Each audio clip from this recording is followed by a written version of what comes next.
Radhika, Oman வளைகுடாவுக்கும் Persian வளைகுடாவுக்கும் இடையே உள்ள அந்த ஹோர்முஸ் நீரிணை வழியாக இரண்டாவது இந்தியாவிற்கான சரக்கு கப்பல் ஹோர்முஸ் நீரிணை வழியாக இரண்டாவது கப்பல் கடந்திருக்கிறது வெற்றிகரமாக. இதில் 54,000 டன் எரிவாயுடன் இந்த கப்பல் இந்தியா நோக்கி வந்து கொண்டிருக்கிறது.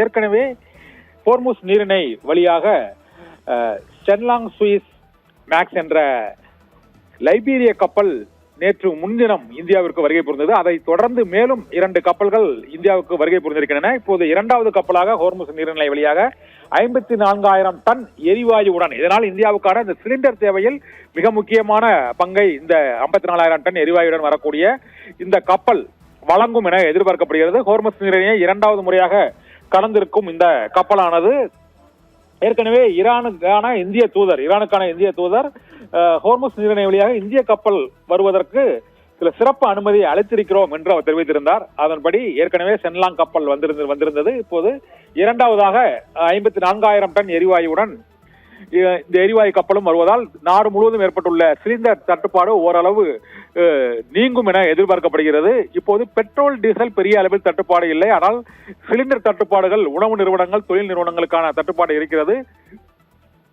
இந்தியன் ஆயில் கார்பரேஷன் விடுத்த அந்த தற்காலிக விநியோக ரத்து இன்னும் விலக்கிக் கொள்ளப்படவில்லை.